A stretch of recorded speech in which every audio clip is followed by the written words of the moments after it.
तो नमस्कार, आप सभी का स्वागत आपके अपनी YouTube channel RNS education news में। तो दोस्त, इस वीडियो में बात करने वाले हैं नर्सिंग ऑफिसर और फार्मासिस्ट भर्ती।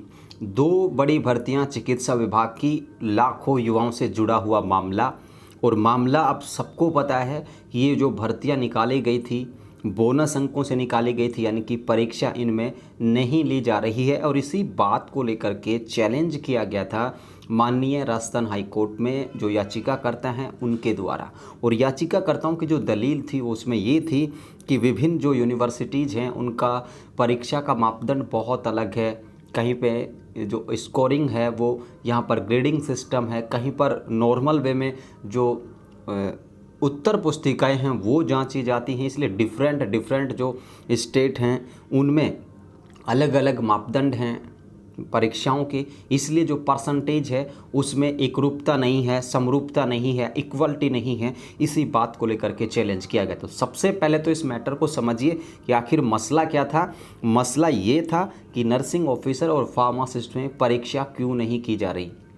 ठीक है, मेरिट प्लस बोनस अंकों से जो यहाँ पर भर्ती की जा रही थी उसी को चैलेंज किया गया था। और इसमें दलील जो थी वो हमने आपको बता दी है कि विभिन्न यूनिवर्सिटियों के मापदंड हैं जो अलग होते हैं, इसलिए जो परसेंटेज का जो गैप है वो बहुत बढ़ जाता है। ये बिल्कुल सर्वमान्य बात है, सर्वमान्य सत्य है, इसे इनकार नहीं किया जा सकता। अब दोस्तों, इस जो याचिकाएँ हैं कल इन पर सुनवाई होनी है, कल यानी कि 20 जुलाई को। और फार्मासिस्ट और नर्सिंग ऑफिसर, इससे पहले की हम बात करें तो दोनों ही भर्तियों की जो मेरिट लिस्ट है उस पर रोक यहाँ पर माननीय न्यायालय के द्वारा पिछली हियरिंग में यानी कि 5-7 दिन पहले लगाई गई थी और वो रोक अब तक जारी है। उसके बाद हमने तमाम वीडियो डाल करके आप लोगों को एक तरीके से सारी चीज़ समझाई थी। अब कल इनकी सुनवाई है। कोर्ट में कितने बजे सुनवाई हो सकती है, कौन से जो कोर्ट रूम नंबर हैं उसमें ये सुनवाई है, कौन से जज जो हैं इन मामलों को सुनेंगे, वो सारा का सारा जो कुछ है आप लोगों को बताने वाले हैं। बिल्कुल प्रमाणिक जानकारी है, कहीं से कोई फेक नहीं है। और ऐसा वीडियो आप नर्सिंग या जो यूट्यूब पर जो हैं जो नर्सिंग के वीडियोस डालते हैं, जितने भी एजुकेशन से जुड़े हुए चैनल हैं, वो कोई भी इस तरीके से नहीं समझा पाएंगे जिस तरीके से RNS एजुकेशन न्यूज़ आप लोगों के लिए ये जानकारी लेकर के है। तो पूरी खबर सुनिए, पूरा विश्लेषण बताने वाला हूँ। थोड़ा सा लॉन्ग वीडियो हो सकता है, मे भी 10 से 12 मिनट का, तो इसे कंप्लीट वे में आप लोगों को देखना है। तो आइए दोस्तों शुरू करते हैं। सबसे पहले बात करें, ये नर्सिंग ऑफिसर का केस है। ठीक है, नर्सिंग ऑफिसर NO। ठीक है, नर्सिंग ऑफिसर की याचिका सबको पता है किसके द्वारा लगाई गई थी, भरत बेनीवाल के द्वारा ये याचिका लगाई गई थी। अब इसकी जो हियरिंग है वो यहाँ पर होने वाली है आप लोगों की कल। Date of listening 20/7/2023। Listed in court room number 1। Daily cases में से लिया गया है। आगे डेली केसेज, सप्लीमेंट्री केसेज, इनका भी अर्थ बताने वाला हूँ आप लोगों को क्या है। तो डेली जो बेसिस के जो केसेज हैं उसमें इनकी हियरिंग होगी। और कोर्ट रूम नंबर 1, यानी कि दोस्तों कोर्ट में जब आप लोग कोई जाते हैं तो वहाँ पर कोर्ट रूम नंबर 1, 2, 3, 4, इसमें क्या होता है कि जैसे कोर्ट रूम 1 नंबर में मान लीजिए 50 केस सुनने हैं जजेस को, 2 में मान लो सुनने हैं उनको 40 केस, किसी में इनको सुनने हैं 100 केस। इस तरीके से अलग अलग कोर्ट रूम नंबर बनाए जाते हैं। यानी कि अगर एक ही जजेस को सारा मैटर्स दे दिया जाएगा तो कब तक हियरिंग करेंगे। इसलिए सभी जजेस को रोस्टर के हिसाब से और ये केसेज हैं इनकी हियरिंग दी जाती है। सुनवाई के लिए जजेस को नियुक्त किया जाता है, अपॉइंट किया जाता है। ये राजस्थान हाई कोर्ट प्रशासन अपने आप से करता है, या मुख्य न्यायाधीश जो है वो अपनी व्यवस्था के हिसाब से इनको रोस्टर वाइज है और ये केसेस दिए जाते हैं। तो कोर्ट रूम नंबर 1 में हियरिंग होने वाली है कल, NO की भी और फार्मासिस्ट की भी। अब ये आप लोगों की नर्सिंग ऑफिसर वाली जो याचिका है वो आप लोग देखें, ये आप लोग देख सकते हैं 24/1/2023 को लगा दी गई थी। किसी को शक होगी ये याचिका अभी आई है, तो ऐसा बिल्कुल भी नहीं है। 24 जनवरी को ये याचिका लगाई गई थी और 27 जनवरी को ये रजिस्टर्ड हो गई थी। ठीक है, तो देख लीजिए आप लोग 27 जनवरी से इसे मान सकते हैं। और अब तक इसकी 5 से 6 हियरिंग हो चुकी हैं। जो पिछली हियरिंग थी उस पर इसमें कोर्ट ने स्टे किया था मेरिट लिस्ट जारी करने पर। तो कल कोर्ट रूम नंबर 1 कितने बजे तक नंबर आएगा, कौन जजेज होंगे, आगे बताने वाला हूँ।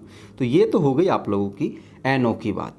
अब फार्मासिस्ट देख लो भाई, ठीक है। फार्मासिस्ट का जो मैटर है बड़ा पुराना है भाई, ठीक है।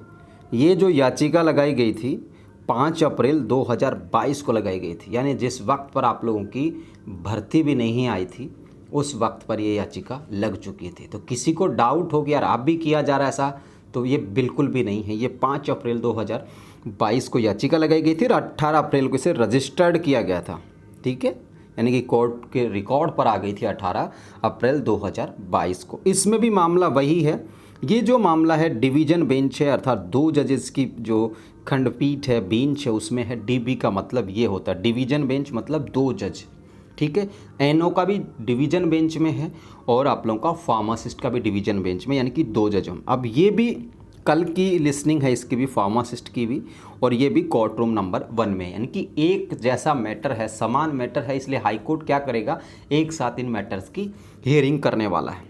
यहाँ तक बात समझ में आ गई। एक कोर्ट रूम नंबर 1, ठीक है, 1 में कल सुनवाई होगी। अब आपको बताते हैं साथियों, ये देखिए कोर्ट रूम नंबर 1 का कोज लिस्ट है, ठीक है। तो जो आप लोगों का नर्सिंग वाला जो केस है वो सीरियल नंबर 61 पे है, 61 से है।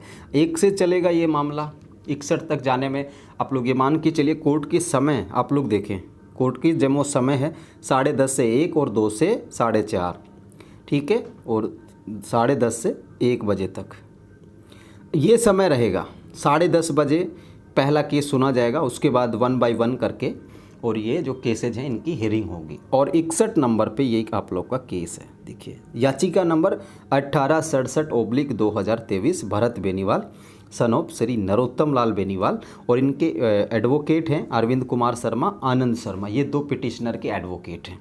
यहाँ पे पी लिखा, मतलब पी से मतलब पिटिशनर है, यानी कि याचिकाकर्ता। याचिकाकर्ता कौन है, भरत बेनीवाल है, ठीक है। तो ये जो केस है डेली हियरिंग में है।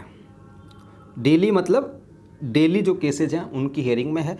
सप्लीमेंट्री नाम की भी एक चीज़ आती है। सप्लीमेंट्री का मतलब ये है कि जो कोई केस है, मान लीजिए आज उसे अधूरा सुना गया तो कल उसे डेली में नहीं डालेंगे, उसे डालेंगे सप्लीमेंट्री केसेज में। जैसे इस तरीके से हम परीक्षाओं में नहीं हो जाते सप्लीमेंट्री, 5 में तो हो गए तो दोबारा देनी पड़ेगी परीक्षा। तो इस तरीके से सप्लीमेंट्री केसेज जो सुने जाते हैं, उन्होंने यहाँ पर बता रखा है cause listed in supplementary cause list shall be taken at 2 PM, यानी कि 2 बजे बाद जो केस सुने जाएंगे वो सप्लीमेंट्री में। लेकिन आपका जो केस है नर्सिंग ऑफिसर एंड फार्मासिस्ट का, वो सुबह डेली केसेज में लिस्टेड है। डेली केस का मतलब ये है कि 10:30 बजे हियरिंग शुरू हो जाएगी। आप लोगों का जो केस है अकॉर्डिंग टू मी, या मेरा अनुभव, जो आप लोग कुछ भी कह लीजिए, उसके अकॉर्डिंग मुझे लगता है कि लगभग 12 बजे के आसपास आपका केस जो है वो यहाँ पर सुना जाएगा, 12 बजे के समथिंग, ठीक है। 10-20 मिनट, आधा घंटा ऊपर नीचे भाई हो सकता है, ठीक है। तो ये एनओ की बात है। और जो ऑनरेबल जो जस्टिस हैं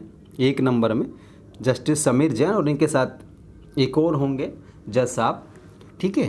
तो ये यहाँ पर 1 रूम कोर्ट नंबर में सुनवाई करने वाले हैं।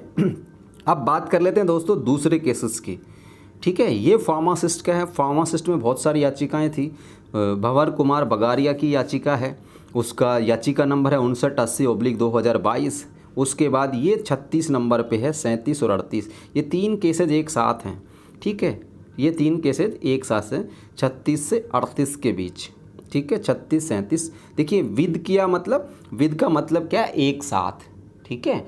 यानी कि अगर मान लो इसको सुनते फिर इसको सुनते फिर इसको सुनते, तो अलग अलग टाइमिंग यहाँ पर कोर्ट की भी ख़राब होती है, और जो कि नहीं होनी चाहिए बिल्कुल भी। अब तीनों मामले एक जैसे हैं। 36 नंबर का महेंद्र बगारिया का है, 37 नंबर का केस है जो महेंद्र कुमार जहांगीर का है, 38 नंबर का जो केस है राजकुमार सन ऑफ नाहर सिंह का है।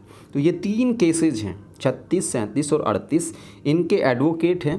पहले में जो एडवोकेट हैं बहुत शानदार एडवोकेट है, विज्ञान सा, कोई इनकी मतलब आप लोग पूछेंगे राजस्थान में तो बिल्कुल बेसिक रूप से, विशुद्ध रूप से बहुत ही शानदार एडवोकेट हैं जो महेंद्र कुमार बगारिया ने कर रखा है। दूसरे जो एडवोकेट हैं 37 नंबर केस के, वो हैं आशीष नागरवाल, और तीसरे जो एडवोकेट हैं राम प्रताप सैनी यानी RP सैनी।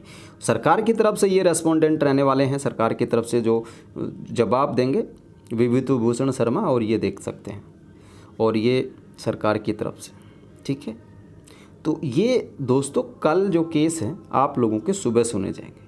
ये 36, 37, 38 पे और वो 61 पे है।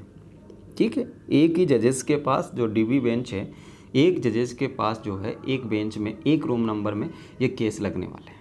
ठीक है, 36, 37, 38 और हो सकता है इसके साथ यहाँ पर कोर्ट 61 को भी उठा ले। ठीक है, सेम केसेस की वजह से। तो यहाँ पर सरकार अब कल क्या जवाब देती है वो देखने वाली बात होगी। अब आपको मैं सिर्फ इतना ही कहूँगा, बिल्कुल भी चिंता मत करो, कोई भी अभ्यर्थी को टेंशन लेने की आवश्यकता बिल्कुल भी नहीं है। पैनिक नहीं होना इसको लेकर के कि भाई अब पता नहीं क्या हो जाएगा। ठीक है, जो कुछ होगा बहुत अच्छा होगा। ऑल द बेस्ट सभी को। और ये कोर्ट कचहरी के मामले हैं, प्रेडिक्शंस वैसे नहीं की जानी चाहिए। माननीय न्यायपालिका का जो फैसला जो भी आए सबको मान्य होगा, लेकिन ऐसा कुछ नहीं होने जा रहा जो आप लोग सोच के बैठे। ठीक है, परीक्षा मतलब नहीं होगी। ठीक है, बिल्कुल भी ऐसा नहीं लग रहा है। और आरएनएस एजुकेशन न्यूज़ पर भरोसा रखिए, कल आपको अपडेट में बता दूंगा। ये हो सकता है मेरा वीडियो जो है थोड़ा लेट आए, मैंने आप लोगों को बताया रखा कि 7 अगस्त तक थोड़ा सा बिजी हूँ ड्यूटी की वजह से। ये समझ लो जी कि ड्यूटी की वजह से ना टाइम ही नहीं मिलती। आप लोग वीडियो को देख कर भी देखते होंगे, या तो कुछ सुबह 8 बजे से पहले वीडियो आ जाती है या फिर शाम को 5 बजे आ जाती है। तो ये थोड़ा सा बिजी हैं 7 अगस्त तक, उसके बाद तो संभाल लेंगे हम सब कुछ। उसके बाद तो आपको एनी टाइम कभी भी वीडियो मिल जाएगी। तो ये केसेज हैं साथियों। कल कोर्ट रूम नंबर 1, 20 जुलाई, 2 जजेस की bench, nursing officer and pharmacist लिखित परीक्षा से भर्ती होगी नहीं होगी, इसको लेकर के कल यहाँ पर सुनवाई है। सरकार क्या जवाब देती है वो देखने वाली बात होगी। बाकी डरने जैसा, चिंता करने जैसा बिल्कुल भी नहीं है। आप लोग विजय होंगे। जिन्होंने फॉर्म भर रखा है, आप लोग अपने जो कागज़ हैं उनको निकाल लीजिए। ठीक है, और इस जानकारी को शेयर कर दीजिए। और इस वीडियो में ये कमेंट ज़रूर करके बताएं कि आपको ये वीडियो कैसा लगा। और इसके बाद एक और ज़रूरी जो सूचना है वो ये है साथियों, एनएचएम के फॉर्म अगर अभी तक किसी ने नहीं भरे तो एनएचएम का फॉर्म भरें। जिन बच्चों का इस भर्ती में नंबर आता नहीं दिख रहा है वो लिस्ट के भरोसे में ना बैठे कि लिस्ट आएगी मेरा नंबर आ जाएगा तो मैं नहीं पढ़ूंगी, नहीं पढ़ूंगा, नंबर आ गया नहीं आया तो मैं पढ़ लूँगा। तो टाइम को वेस्ट मत कीजिए। जिसको एनएचएम में लेनी है नौकरी वो अपनी तैयारी शुरू कर दे, उसका फॉर्म जो है आप लोग भर दें। तो ये कल सुनवाई होने वाली है। आप लोगों को अगर समय मिला तो मैं आप लोगों को तुरंत ही जो अपडेट होगी मैं आप तक पहुंचा दूंगा। ठीक है, और अगर समय नहीं मिल पाया तो जैसे तैसे भी हो वीडियो आप लोगों के लिए ज़रूर आएगी। इसलिए पैनिक बिल्कुल नहीं होना, किसी को बिल्कुल डरने की आवश्यकता नहीं है। मस्त रहिए, आज 2 रोटी ज़्यादा खाइए मेरे कहने से, और मस्त रहो। सुबह आराम से उठना मस्ती के साथ। जिनको अपना काम करना है वो जो जिस तरीके से उठ रहा है उठिए, मस्त रहिए। लेकिन ठीक है, बिल्कुल भी टेंशन मत लो। तो ये जानकारी है साथियों कल court room number 1। All the best सभी को मेरी ओर से शुभकामनाएं कि जो कुछ हो, क्योंकि इसके बाद भर्तियाँ कम से कम मेरिट प्लस बोनस अंकों से नहीं होनी चाहिए। ये मेरा भी कहना है और सरकार को भी इस बात पर सोचना चाहिए। अब ये जो हो चुका है इसको सरकार कर रही है, लेकिन आगे इस तरीके की व्यवस्थाएं नहीं होनी चाहिए जिससे कि फ्रेशर वर्सेस संविदा कर्मियों के बीच एक खाई पैदा हो, और जो फ्रेशर जो लोग काफ़ी पैसा खर्चते हैं वो कहीं ना कहीं बेचारे रह जाते हैं कंपटीशन की दौड़ में, बोनस अंकों के खेल में। तो आगे से ऐसी चीज़ें नहीं होनी चाहिए। और आगे से मैं ये बिल्कुल दावे के साथ कह रहा हूँ आज इसी वीडियो में, अगली बार अगर सरकार ने इस तरीके की भर्तियाँ निकाली तो पक्का विरोध में आरएनएस एजुकेशन रहेगा। ये लाख टके की बात है, आज ही कह रहा हूँ, फिरने वाला नहीं हूँ। ये वीडियो भी पड़ा रहेगा। ठीक है, तो ये जानकारी थी, बिल्कुल भी चिंता मत करो, मस्त रहो, मगन रहो। और इस वीडियो को शेयर कर दीजिए, इतना शेयर कर दीजिए कि सब नर्सिंग वालों के पास, फार्मासिस्ट के पास ये वीडियो चला जाए। ठीक है साथियों, टेलीग्राम पर फॉलो कर लो, इंस्टाग्राम पर भी फॉलो कर सकते हैं। थ्रेड ऐप जो आया है नया इंस्टा का, उस पर भी आप लोग फॉलो कर सकते हैं। साथ में दोस्तों अगर आप लोग टेलीग्राम चैनल चलाते हैं तो नर्सिंग का, और दूसरा जो टेलीग्राम चैनल है उसे भी ज्वाइन कर सकते हैं। तो फिलहाल के लिए इस वीडियो में इतना ही। जय हिंद आप सभी को, जय भारत।